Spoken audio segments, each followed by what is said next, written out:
BNP বা অন্য রাজনৈতিক দলগুলোর সাথে বিপদে পড়লে কথা বলেন, কিন্তু সমন্বয়করা যখন তখন তার অফিসে বা তার বাসায় চলে যায়, অ্যাজ ইফ তারা তাদের ড্রয়িং রুমে যাচ্ছে।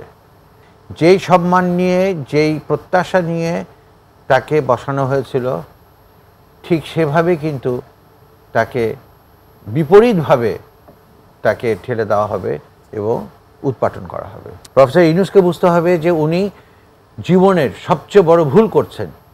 যে সম্মান সারাটা দেশ, বিশ্ব তাকে সম্মান করে, তার দিকে তাকিয়ে আছে, কিন্তু এখন কিন্তু এই কয়েকটা ছেলের জন্যে, কয়েকটা ছাত্রের জন্যে, আমি বলবো এগুলো নাবালক ছেলে, এই নাবালক ছেলেদের জন্য সে কিন্তু বিতর্কিত হয়ে যাচ্ছে। একটা কথা আছে, nobody is indispensable in this world. কোনো স্থান শূন্য থাকে না, সেটা পূরণ হয়ে যায়। তবে বর্তমান প্রেক্ষাপটে আমি মনে করি যে আমরা যদি ডক্টর ইউনূসের বিকল্প খুঁজতে যাই, সেটা খুব একটা বুদ্ধিমানের কাজ হবে না এবং সেটা খুবই কঠিন হবে। কারণ ওনার যে ইমেজটা ছিল, এখানে একটু আমাকে এইভাবে বলতে হবে, ওনার যে ইমেজটা ছিল, যে ইমেজ নিয়ে উনি 9 মাস আগে এখানে এসেছিলেন, সেই ইমেজটা কিন্তু আর এখন নাই। এখন তার ইমেজটার ভেতরে অনেক রকম সমস্যা দেখা দিচ্ছে এবং যেই জিনিসগুলো উনি ডেকে নিয়ে আসছেন, আপনি দেখেন, উনি বিএনপি বা অন্য রাজনৈতিক দলগুলোর সাথে বিপদে পড়লে কথা বলেন, কিন্তু সমন্বয়করা যখন তখন তার অফিসে বা তার বাসায় চলে যায়, অ্যাজ ইফ তারা তাদের ড্রয়িং রুমে যাচ্ছে। এই যে একটা পার্থক্য, এবং এই পার্থক্যটা কিন্তু উনি তৈরি করেছেন, উনি শুরু থেকেই এই পার্থক্যটা তৈরি করেছেন। আর এখন যে অবস্থা, আমি মনে করি না যে একটা সুষ্ঠু নির্বাচন হবার আগ পর্যন্ত, এবং যেটা আমি ফিল করি যে নির্বাচিত সরকার ছাড়া এই অরাজকতা, এই অস্থিরতা, এই উচ্ছৃঙ্খলতা, এই অমানবিকতা কোনো কিছুই পরিবর্তন হবে না, বরঞ্চ দিনকে দিন এটা আরও ডেটোরেট করবে।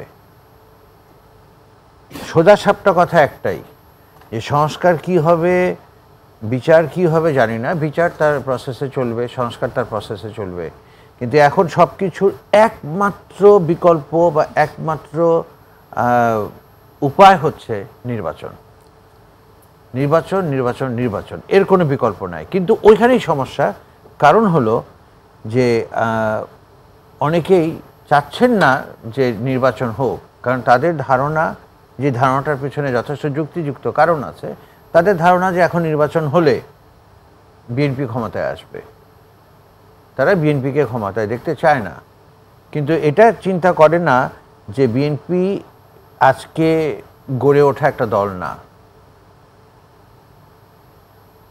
তো এই বিএনপির যেই মানে বলবো যে অবদান, বা যেই জেল জুলুম তারা খেটেছে, যেই কষ্ট তারা পেয়েছে, কিন্তু আপনি আমাকে দেখান যে বিএনপি করতো ওনাদের বিশ্ববিদ্যালয় বা ওনাদের ইনস্টিটিউশনে, এমন কাউকে পাবেন না যে বিএনপি করতো কিন্তু অত্যাচারের ভয়ে চলে গেছে অন্য দলে, সেটা কিন্তু আপনি পাবেন না। এনবিআর বলেন, সেক্রেটারিয়েট বলেন, আর্মির বলেন, এই যে একটা বিশৃঙ্খল একটা পরিস্থিতি, আসলে এটা কি কাকতালীয় একটি ঘটনা, না এর পেছনে কোনো কারণ রয়েছে বলে মনে করছেন? আমি এটাকে কাকতালীয় বলবো না, এটা কারণটা হচ্ছে এটাই যে এটা তো ওনারাই, এই অন্তর্বর্তীকালীন সরকার, তারাই তো এটাকে ওয়েলকাম করেছে। কারণ হলো তাদেরকে যে জিনিসটা মনে রাখা উচিত, তাদের যেটা খেয়াল করা উচিত, সেটা হচ্ছে যে তারা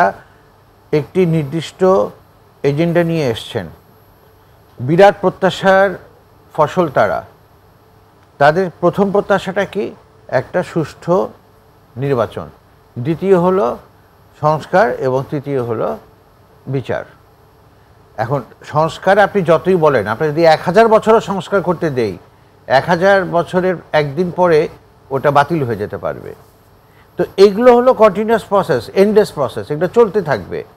কিন্তু এটার মাথায় নিয়ে আপনি নির্বাচন দিবেন না, এটা তো হতে পারে না। এই যে কথাটা আমার সহযোগী আলোচক বললেন, যে হাসনাত আব্দুল্লাহ বলেছে যে আমাদের যদি যোগ্য প্রার্থী না থাকে ওখানে, আপনারা মার্কা আলা কাউকে ভোট দেবেন না। What the hell is this? এটা কেমন ফাজলামো? হু ইজ হি এটা ডিরেকশন দেওয়ার জন্য?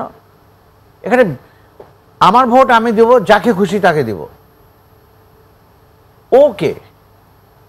এবং এরা যেই বাড়াবাড়ি করছে, এবং সেই বাড়াবাড়িটাকে আনফর্চুনেটলি আমাদের অন্তর্বর্তীকালীন সরকার প্রমোট করছে।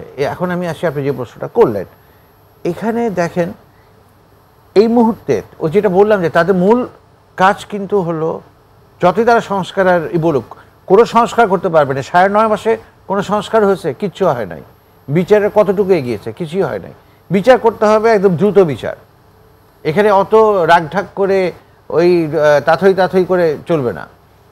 এখন দেখেন তারা করলো কি, এই যে 2018 সালের এটাকে তারা দিল। তাদের কি এই সময় দরকার ছিল এই অধ্যাদেশটা জারি করার? দরকার ছিল না, তারা দিল। কথা নাই, বার্তা নেই, কারোর সাথে, স্টেক হোল্ডারদের সাথে কারোর সাথে যোগাযোগ না করে তারা এনবিআরকে দুভাগ করে দিল। তো এগুলো করলে তো অটোমেটিক, এবং খুব হঠাৎ করেই, না হঠাৎ করে করলেও এবার অটোমেটিক এটা আসবে। এখন তো যেটা হচ্ছে, অনেকেই বলার চেষ্টা করছেন, যেটা আমি এতদিন পর্যন্ত মনে করতাম যে পারিষদ যদিও বা এই আরাম আয়েশের জীবন ছাড়তে চায় না, যতদিন সম্ভব মানে আঠা দিয়ে হোক, পেরেক দিয়ে হোক, মানে চেয়ারটাকে ধরে রাখতে চায়।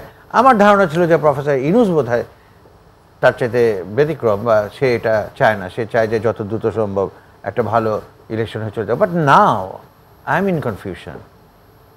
আমার যথেষ্ট সন্দেহ আছে যে প্রফেসর ইউনূস হয়তোবা এই আয়েশি জীবন, এই লাক্সারিয়াস জীবন, যদিও তার জীবনে কোনো কিছুই অভাব নাই, কিন্তু তারপরে হয়তোবা উনি এই দিকেই পা বাড়াচ্ছেন। এবং যদি এদিকে পা বাড়ান, ওনাকে এটা খেয়াল রাখতে হবে, যেই সম্মান নিয়ে, যেই প্রত্যাশা নিয়ে তাকে বসানো হয়েছিল, ঠিক সেভাবে কিন্তু তাকে বিপরীতভাবে তাকে ঠেলে দেওয়া হবে এবং উৎপাটন করা হবে। আচ্ছা, সেটা যখন সময় থাকতে সুন্দরভাবে সব কিছু থাকে, তখন সেটা করতে দিলে আমি যতটা সহজে সে কাজটা করতে পারবো, একেবারে এলোমেলো করে, ছেঁড়াবেড়া করে, সোজা ভাষায় ছেঁড়াবেড়া করে যখন আপনি দিবেন, দেশটাকে যখন ছেঁড়াবেড়া করে আপনি ইলেকশন দিবেন, তখন কিন্তু সেই ইলেকশনে জিতে এসে কোনো দল সুবিধা করতে পারবে না। আমাদের বুঝতে হবে, প্রফেসর ইউনূসকে বুঝতে হবে যে উনি জীবনের সবচেয়ে বড় ভুল করছেন। যে সম্মান সারাটা দেশ, বিশ্ব তাকে সম্মান করে, তার দিকে তাকিয়ে আছে, কিন্তু এখন কিন্তু এই কয়েকটা ছেলের জন্যে, কয়েকটা ছাত্রের জন্যে, আমি বলবো এগুলো নাবালক ছেলে, এই নাবালক ছেলেদের জন্য সে কিন্তু বিতর্কিত হয়ে যাচ্ছে। এবং পরবর্তী পদক্ষেপ কী হবে আমি জানি না।